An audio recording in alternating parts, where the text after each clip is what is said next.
From storyflo, this is your daily audio brief for June 17th. It's Riley, June 17th. The news desk 10 stories, here's the one that opens it. Let's get into it. First, from Arstechnica, cockroaches scurry around with thousands of pieces of bacterial genomes. Last week, we looked at a new study of the origin of complex cells, one that showed that our ancestors' genomes were pieced together from bits and pieces of multiple species. It put a spotlight on a phenomenon called horizontal gene transfer, in which a gene from one species is incorporated into the genome of a distantly related species. The frequency of horizontal gene transfer means that, in addition to the neatly branching trees that relate species by common descent, there are small threads connecting distant branches of the tree of life. It's easy to see why horizontal gene transfer would be common among microbes. They often live in complex communities that are likely awash in the DNA of dead and damaged cells. Plus, bacteria and archaea lack a membrane between their DNA and the rest of the cell, making it easier for environmental DNA to find its way to the genome. However, a new study this week shows that horizontal gene transfers are remarkably common even in multicellular animals, and it does so by examining the genomes of multiple cockroach species,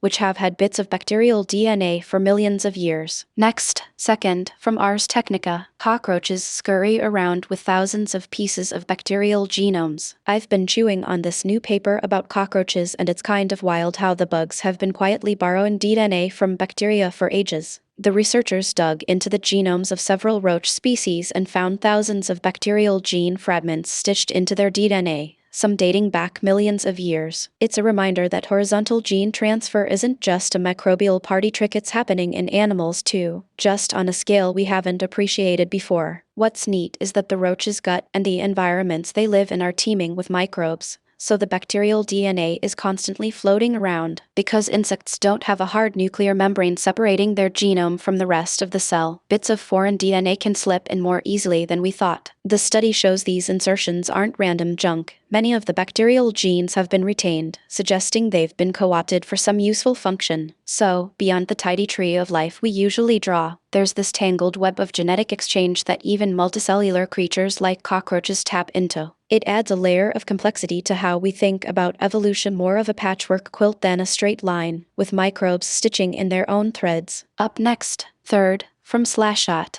Mobileye is entering the U.S. robotaxi market with standalone service. An anonymous reader quotes a report from Arstechnica. The driving technology company Mobileye plans to launch a robotaxi service in an named U.S. city in 2027, it said earlier today. The service will be vertically integrated, using Mobileye's Move It mobility platform to interact with customers booking rides, coordinate drivers, and so on. The Israeli company, which was bought by Intel in 2017 before going public again in 2022, says it will start with around 100 robotaxis early next year. The company first rose to prominence in the mid-2010s, when Tesla began using Mobileye's advanced driving assistance systems ADAS as part of autopilot. That relationship lasted until 2016, when Mobileye dropped Tesla as a customer after being alarmed that a driver assistance system was being sold to end users as driverless technology. Since then, Mobileye has continued to work with other partners on ADAS and autonomous vehicles. It has developed a new supervision ADAS that combines cameras and radar sensors used by Porsche and Polestar, among others. On the robotaxi front,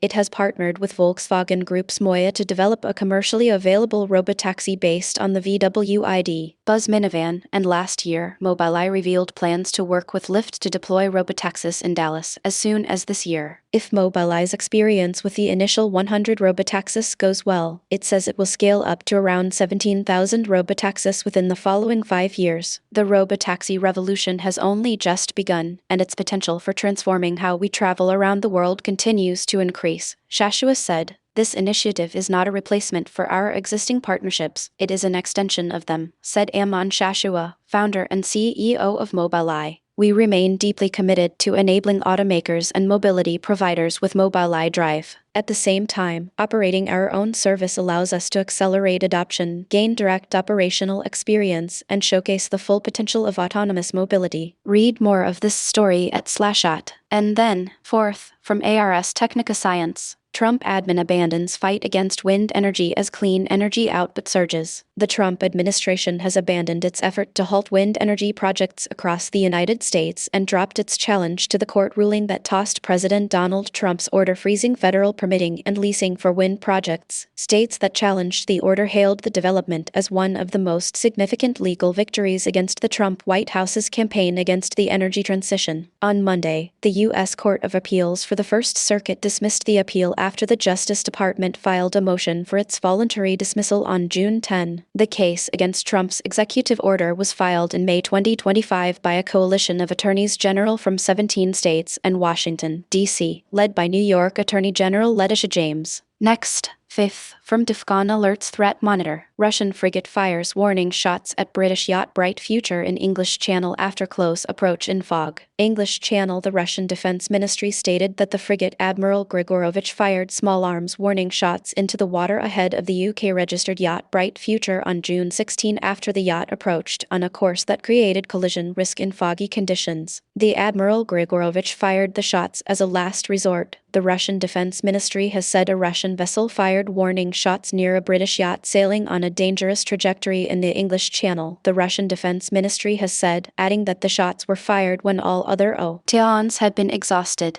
The Admiral Grigorovich was sailing in international waters between the Isle of Wight and Normandy shortly before midday on Tuesday when its crew spotted the civilian yacht, the Bright Future, sailing on a dangerous course that would bring it into close proximity with the warship, the ministry saw. The British Defense Ministry confirmed it is investigating the incident. No injuries or damage are reported as a result of the incident. Up next. 6th, from RT World. Russian frigate fires warning shots in English Channel. The Russian crew tried and failed to reach the yacht by radio before firing signal flares and sounding a siren, neither of which succeeded in changing its course. Following this, the British-flagged yacht immediately altered course and moved away from the Russian warship, the ministry said, adding that the Russian crew acted in strict compliance with international navigation rules and took all necessary measures to prevent an incident. Read more. The incident was first reported by the British press, which made no mention of the yacht sailing toward the warship. The British Defense Ministry did not comment on the encounter, except to tell the BBC that it was investigating reports of an incident in the Channel. The Admiral Grigorovich, a 3,600-ton warship equipped to carry caliber cruise missiles, was being followed by a Royal Navy patrol ship, the HMS Mersey, at the time of the incident, the BBC reported. When the yacht came within 150 meters, the commander of the Admiral Grigorovich decided to fire warning shots across its bow with small arms. It is unclear how close the HMS Mersey was to the Admiral Grigorovich at the time. The incident took place 2 days after British commandos boarded and seized a Cameroon-flagged tanker supposedly carrying sanctioned Russian oil. British Prime Minister Keir Starmer described the tanker as belonging to Russia's shadow fleet, a euphemism for tankers that carry Russian oil without coverage from Western insurers.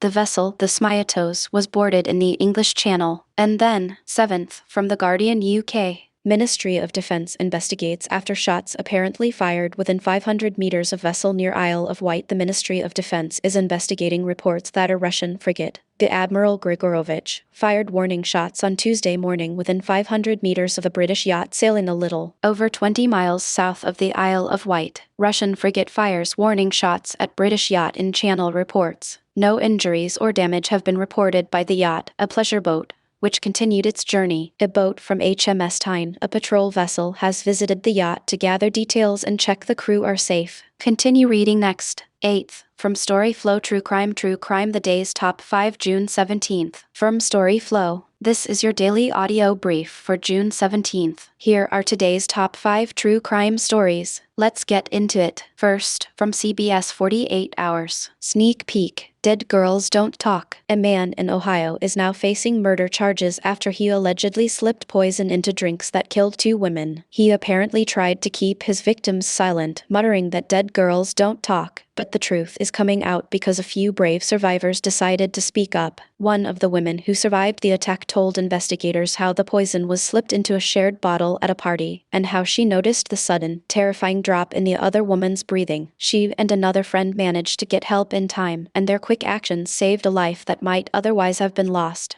The other survivor, who was also present that night, described the panic that spread once they realized something was seriously wrong. She said the men who were there tried to downplay the incident, but the friends refused to let the story be buried. Their statements have become the cornerstone of the case, giving prosecutors the evidence they need to move forward. Now, with the survivors' accounts on record, the investigation is moving toward a trial. The authorities say the poison was a rare, hard-to-detect substance, which is why the victims' families were left in the dark for so long. The case underscores how important it is to listen to those who survive, because their voices are the only ones that can break the silence. Next, second, from CBS 48 Hours, how location sharing helped police catch a serial rapist turned killer. The mother of Christy Giles, the model who was tragically killed, is using her grief to push a simple but powerful message: keep your location sharing on. She's reminding us that the same tech that lets us see a friend's coffee shop can also help law enforcement zero in on dangerous people. In this case, it was the digital breadcrumbs that led detectives straight to David Pierce, a man with a dark history of assault who escalated to murder. Pierce had already been linked to a string of rapes, but the murders of Christie and her friend, architect Hilda Marcella Cabrils, finally put him on the radar. Police pulled together phone pings, app check-ins, and other location data from the victims' devices. By mapping those points, they could see a pattern that pointed to Pierce's whereabouts on the night of the killings. The data didn't just place him near the crime scenes, it showed his movements before and after, giving investigators the timeline they needed to make an arrest. What's striking is how quickly the tech turned a vague suspicion into concrete evidence. Once the location info was cross-checked with surveillance footage and witness statements, the case tightened up. Pierce was apprehended without a prolonged manhunt, and the evidence gathered from his own devices helped seal the charges. The mother's plea is rooted in that reality. The tools we already carry can be life-saving when we let them work for us. She's asking everyone to think beyond the inconvenience of sharing a spot on a map. It's a small act that can make a huge difference when it comes to protecting our communities. If you're comfortable, keep that feature on, especially when you're out late or in unfamiliar areas. It's a reminder that technology, when used responsibly, can be a force for good, helping to catch people like Pierce before they strike again. Up next, third, from CBS 48 Hours, survivors speak up to help convict man of murder, sexual assault. David Pierce got a life-changing sentence after a night that turned deadly in Los Angeles. The jury found him guilty of first-degree murder for the killings of Christy Giles and Hilda Marcella Cabrils, two women who never made it home from a party they'd all been at together. What really sealed the case were the 7 women who stepped forward and told the court what Pierce had done to them. Their testimonies painted a clear picture of a pattern of abuse that went far beyond that single night, and the jury took it seriously. They didn't just hear about the murders, they heard about the rapes, the intimidation, and the way Pierce tried to silence his victims. Those survivors weren't just witnesses, they became the backbone of the prosecution. Their courage to speak up, despite the fear and stigma, gave the jurors the context they needed to see the full scope of Pierce's crimes. It's a reminder that when people are willing to share their stories, even the hardest-to-prove offenses can finally be brought to light. Now Pierce faces the consequences of both the murders and the sexual assaults. The verdict sends a message that the justice system can work when victims are heard, and it offers a small measure of closure for the families of Christy and Hilda, who have been waiting for accountability for far too long. And then, up next, 9th, from storyflo Comedy, Wit on Comedy June 17th. From storyflo, this is your daily audio brief for June 17th. Wit here. June 17th, the Comedy Desk 7 sets, sketches, and stunts worth your 8 minutes. Let's get into it. First, from the Hard Times. Wistful Tom DeLonge reflects on passing of Toym. San Diego Blink 182 co-founder and co-lead vocalist Tom DeLonge was recently spotted at Balboa Park, apparently overcome by a wave of nostalgia and reflecting on what he referred to as the passing of Toym. Confirmed sources. It seems like just yesterday that I was on top of the world, and I know our music will live forever, but at the end of the day, what are we but a collection of fading photos, a dandelion seed floating away on the breeze inside my yeed. San Diego Parks and Recreation worker Anna Malenko happened to pass by the scene and provided her account of DeLonge's dark Toym of the soul. It's just like, where does the Toym gio? Mused DeLonge. So many memories have been made, so many loves that I thought would last forever are all just distant visions trapped in the past. He's clearly not in the best mood, and I can't believe he actually sounds like that in real life, began Malenko while eavesdropping. I mean, I grew up listening to Blink 182. I remember one time me and my buddies sold an ounce of weed to the same dude we stole it from a few days earlier just to be able to buy tickets to one of their shows back in 1999. Their music was one of the soundtracks to my childhood. It makes me sad to think about one of my heroes feeling like time is slipping away from them. Mark Hoppus, the other co-founder and co-lead vocalist of Blink-182, had some less than charitable interpretations of DeLonge's sullen behavior. Oh my god, is he moping in the park again? I swear to Christ, when this guy isn't busy flipping his hair or tuning his lip piercings, he's cooking up some new way to be upset about something, said Hoppus. I love him, I really do. We're bandmates and brothers, but Tom is the kind of guy that will just sit there sighing until someone asks him what's wrong. Does that paint the picture? We're worth tens of millions of dollars. We officially made it. We've gone further than almost any band ever will, but no, he's gotta be sure to make time to be a mo in a park somewhere. Also, real quick, does he still pronounce time like that? As of press time, DeLonge was seen counting webs from all the spiders, catching things and eating their insides. The post-wistful Tom DeLonge reflects on scene of Toym appeared first on Hard Times. Next, second, from the Hard Times. Winner of next Survivor season gets to stay on island away from America. Fiji CBS's next season of Survivor will award the winner with $1 million and the opportunity to remain in the Fijian Islands to avoid returning to America. Confirmed sources. We thought, what better way to reward the winner of the next season than to allow them to never again experience medical debt, said longtime host and executive producer Jeff Probst. I mean, I personally will have to go back to America. I super don't want to. But I have a blood pact with CBS to uphold and have to talk to Gayle King on CBS this morning. But man, Fiji is so much better. Up next, third, from the Hard Times. Opinion. I will never replace these nuts. Every morning when I look at my phone, I am forced to read another missive from tech overlords about the gleeful inevitability of AI putting us all out of work. It's exhausting knowing that there's a gaggle of losers out there with more money than God gaslighting us into thinking we're helpless babies without their technology. Yet at the same time our experiences,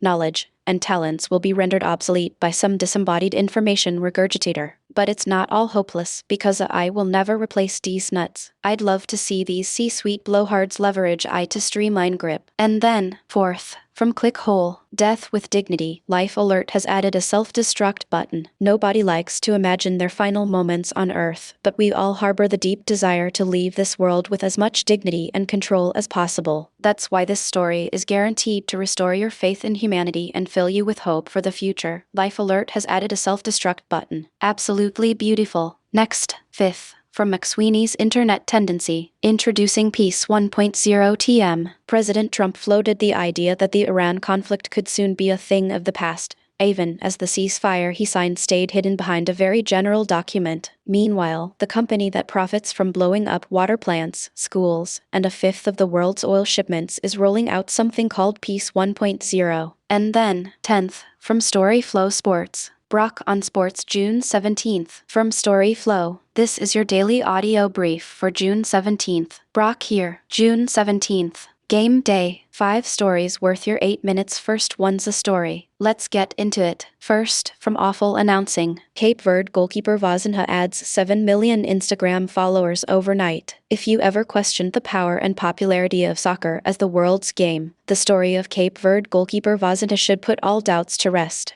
The 40-year-old goalkeeper was the unlikeliest of World Cup cult heroes with a remarkable performance that led the tiny island nation to a heroic 0-0 draw with Spain in their matchup in Atlanta. Next, second, from Awful Announcing. U.S. Ryder Cup team hires Golf Media's Justin Ray to lead analytics department. Jim Furyk found his new analytics team, and it includes one of Golf Media's most recognizable stats voices. The U.S. Ryder Cup team has hired Justin Ray and Hunter Stewart to lead its data analytics operation ahead of the 2027 matches at Adair Manor, according to Golf Week, replacing Scouts Consulting Group, which had supported U.S. teams across international competitions since 2016. Ray currently writes for The Athletic and serves as head of content for 21st Group, a sports intelligence agency that works with players, broadcasters, manufacturers, and media. Up next, Third, from awful announcing, Mike Brown embarrasses Knicks stars on Tonight Show with Who Let the Dogs Out chant. There are a ton of interesting subplots to enjoy with the New York Knicks winning their first NBA championship in over 50 years, and Mike Brown's love of the 2000 cult hit Who Let the Dogs Out by Baha Men is one of the most entertaining. Or if you're one of his star players, embarrassing. The Knicks have been on a media tour like none other in the days since lifting the Larry O'Brien Trophy, and on Monday night, it led them to the Tonight Show with Jimmy Fallon. And then, fourth, from awful announcing, Karl Anthony Towns says fiancé Jordan Woods didn't like James Dolan's no-sex plea. Karl Anthony Towns didn't say whether he took James Dolan's advice to abstain from sex during the playoffs, but his fiancé, Jordan Woods, didn't love the idea. As the Knicks embarked on their quest for a championship before the playoffs began in April, Dolan gathered the team for an impassioned speech about the importance of making sacrifices for 10 weeks to grab this opportunity in front of them. Now that the Knicks have won their first championship in 53 years, the Roommates show, hosted by Jalen Brunson and Josh Hart, has released the full 50-minute video of Dolan's speech. Next, fifth, from awful announcing, Shannon Sharpe suggests Michelle Obama should sue Josh Hockett for defamation. And surprisingly, the UFC event at the White House caused a totally unnecessary and disgusting firestorm thanks to controversial comments from fighter Josh Hockett about former First Lady Michelle Obama. In spite of cries from conservatives to keep politics out of sport, there was Dana White and Donald Trump walking side by side out of the Oval Office to a specially made arena on the White House lawn to host a UFC fight card on Paramount Plus that was part sporting event and part political rally. But while it was touted as a pure celebration of Americana, that train was derailed when Hockett spoke to Joe. Saturday's title-clinching Game 5 between the Knicks and San Antonio Spurs averaged 24.5 million viewers on ABC, good for the most-watched NBA game since Game 7 of the 2016 NBA Finals between the Cleveland Cavaliers and Golden State Warriors. 31.0 million viewers. Up next, sixth, from awful announcing, ESPN/ABC secures most-watched NBA Finals since 1998 for Knicks win. The New York Knicks' first championship in 53 years provided ESPN the most-watched NBA Finals since 1998. And then, seventh, from awful announcing, Thierry Henry didn't like Landon Donovan calling France arrogant during World Cup opener. Fox's World Cup coverage has added some international star power this year, meaning viewers got the unique opportunity to hear directly from French national team legend Thierry Henry at halftime of the squad's opener against Senegal on Tuesday. With the match tied 0-0, Henry didn't have much to celebrate. Next, eighth, from awful announcing, ESPN re-signs veteran investigative reporter Don Van Natta Jr. That's the day